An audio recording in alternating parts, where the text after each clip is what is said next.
साथियों नमस्कार, आप सभी का इंग्लिश कैंपस पर स्वागत है। आज के इस वीडियो में हम बात करेंगे यूजीसी नेट जून 2026 के लिए। नेट का जो पेपर 1 है, प्रथम प्रश्न पत्र जो सभी विषयों के लिए अनिवार्य है, उसकी तैयारी की रणनीति क्या हो जून 2026 की परीक्षा के लिए। चूँकि यह प्रश्न पत्र जो है सभी विषयों के लिए अनिवार्य है और बहुत ज़्यादा महत्वपूर्ण है, बहुत इम्पोर्टेंट रोल है इसका जेआरएफ होने में, नेट होने में। कई सारे ऐसे मैं विद्यार्थियों को जानता हूँ जिनका अपना विषय जो है, मुख्य विषय पेपर 2 बहुत अच्छा है, चाहे वो हिंदी हो, इतिहास हो, संस्कृत हो या बहुत सारे अन्य विषयों के हो।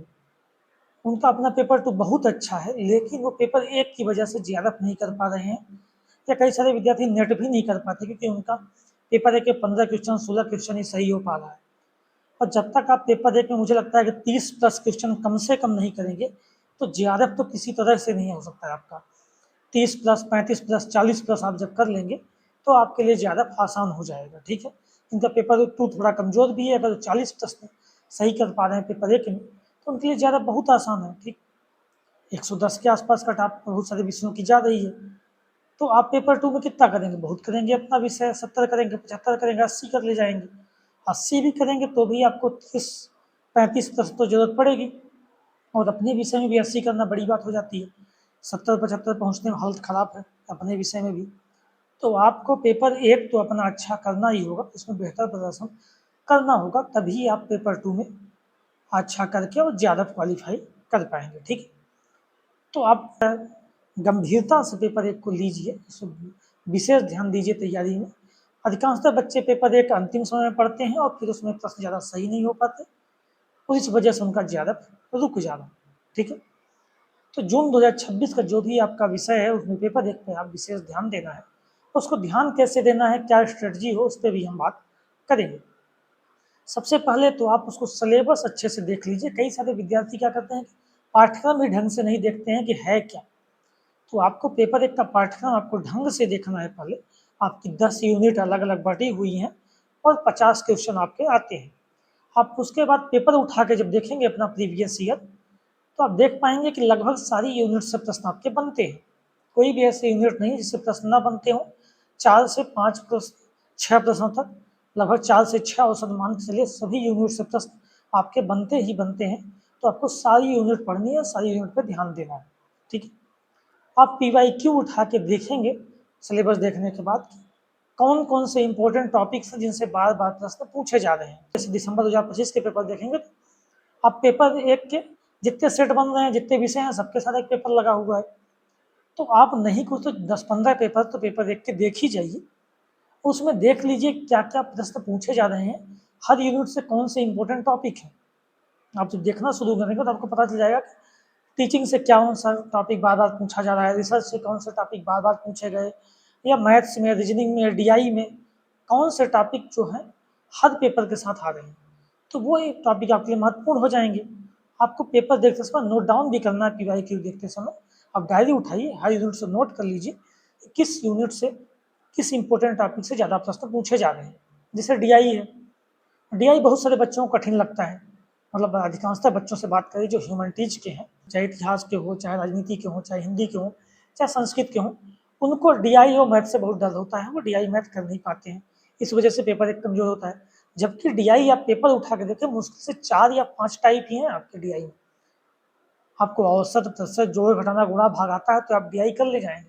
तो समस्या ये है कि हम पेपर नहीं देखते और प्रैक्टिस नहीं करते, ठीक है। तो सबसे पहले आपको अच्छे से पेपर देखना है कैसे कैसे प्रश्न पूछे जा रहे हैं। इंपॉर्टेंट टॉपिक्स देखने हैं, किस टॉपिक से ज़्यादा प्रश्न पूछ रहे हैं। ये 2 काम सबसे पहले करने हैं। इसके बाद आपको पढ़ना शुरू करना है। पढ़ने के 2 तरीके हैं, एक तो किताबों से पढ़िए, दूसरा आप ऑनलाइन क्लासेस लीजिए, ठीक।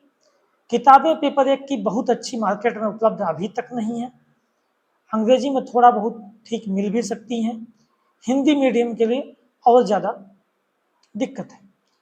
KVS मदान की हो या दृष्टि की हो या अन्य कई प्रकाशकों ने पेपर 1 के लिए किताबें अपने उपलब्ध कराई हैं, बट वो भी सारी बहुत अच्छी नहीं है। तो भाषा बहुत कठिन है इनकी हिंदी मीडियम में, और कंटेंट भी उतना बेहतर नहीं है, उससे प्रश्न बार बार पेपर में नहीं आते हैं।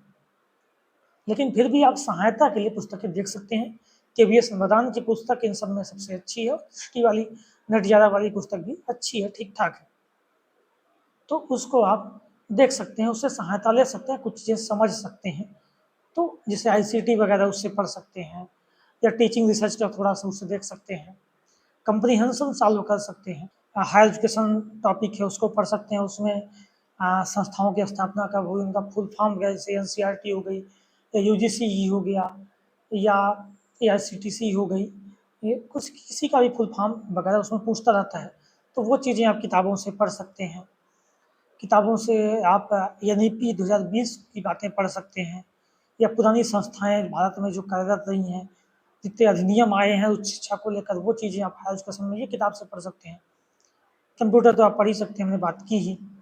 कंप्यूटर में आप जैसे कि रैम रोम इनका फुल फॉर्म वगैरह की उपयोगिता वगैरह, कंप्यूटर का टूल्स, कंप्यूटर का विकास, ये चीज़ें भी किताबों से पढ़ी जा सकती हैं।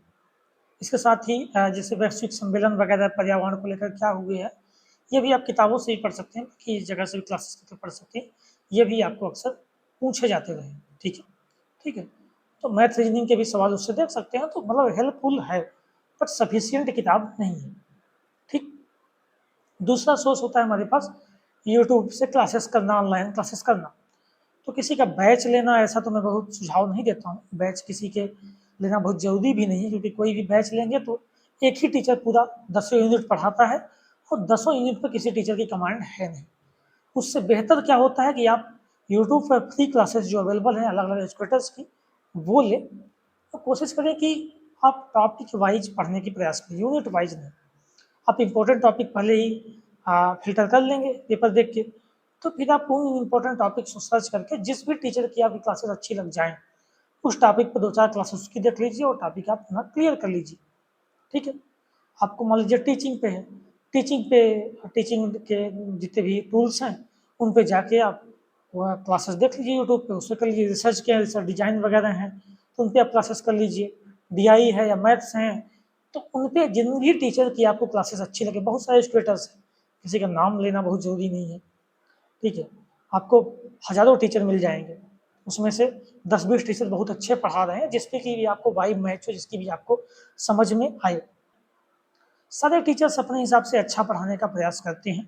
जो भी पुराने टीचर हैं, स्थापित टीचर हैं, 4-6 वर्षों से इसलिए पढ़ा रहे हैं कंटिन्यू, उनका आप क्लासेस ले सकते हैं, और क्लासेस लेते समय आप नोट्स ज़रूर बनाएंगे। ठीक है, ये काम आप पूरे 10 यूनिट तक लगातार 1 से 10 यूनिट तक आप करें। इसमें से कंप्रीहेंशन की तो बहुत नोट्स बनाने की जरूरत है नहीं, बाकी चीज़ों की आप नोट्स बनाएंगे। ठीक है, नोट्स बनाने के बाद फिर आप PYQ सॉल्व करने बैठेंगे। PYQ सॉल्व आप किताब लेके यूथ कंपटीशन या AGP वगैरह के सॉल्व पेपर आते हैं, घटना चक्र सॉल्व पेपर आते हैं, वहाँ से आप सॉल्व कर सकते हैं।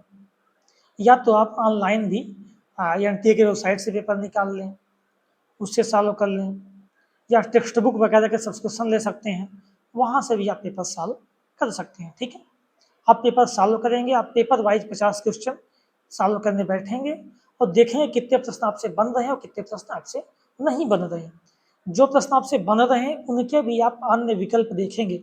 आपको 4 विकल्प पूछा है मान लीजिए एक पेपर में, किसी क्वेश्चन में, तो आप देखेंगे आपसे विकल्प बन तो रहा है कि C विकल्प सही है मान लीजिए, बट आप बाकी 3 विकल्प भी देखेंगे कि क्या हमारे NEP से प्रश्न पूछा गया है, तो NEP में आपको ऑप्शन आ रहा है कि हाँ यही सही है कंफर्म, लेकिन बाकी 3 भी ऑप्शन आप देख लें, हो सकता है अगली बार उन 3 ऑप्शन से प्रश्न पूछ लिया जाए। ठीक है, अक्सर पेपर 1 में करता है, अगली बार उन ऑप्शन से प्रश्न पूछ लेता है, बना लेता है। तो आपको जिन प्रश्न बन रहे हैं उनके भी ऑप्शन देखने हैं, क्लियर करना है, उसके विषय में आप जानते हैं कि नहीं जानते। और दूसरा, जो प्रश्न आपसे नहीं बन रहा है उसको आपको देखना है कि किस टॉपिक का ये प्रश्न है जो मुझसे नहीं बना, उसको आप दोबारा से पढ़ेंगे और दोबारा से आपने नोट्स में उसको लिखेंगे।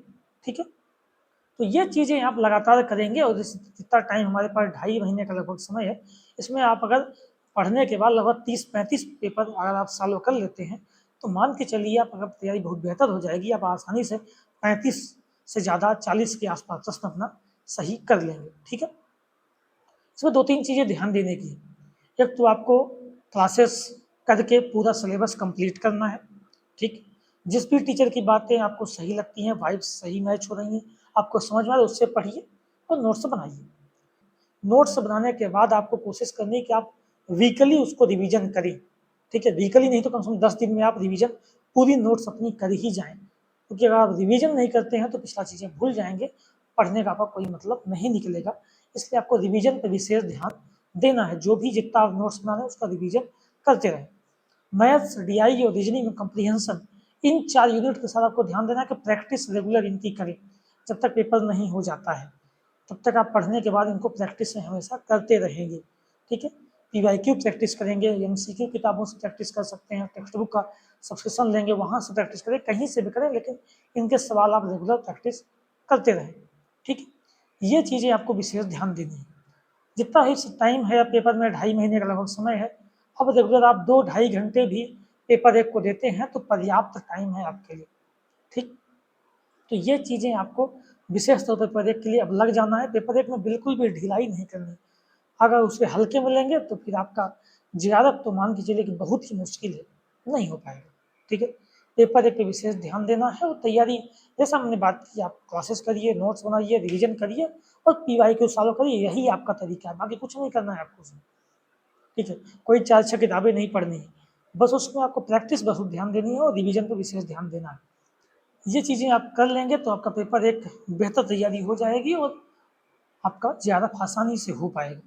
तो अभी समय है, 2.5 महीने लगभग समय है, अभी से लग जाइए तैयारी में अच्छी रणनीति के साथ, अच्छे से सिलेबस देख के, अच्छे से पीवाईक्यू देख के और अपना नोट्स वगैरह बनाइए, तैयारी में लगिए अच्छे से, ज़रूर आपको सफलता मिलेगी, ठीक है।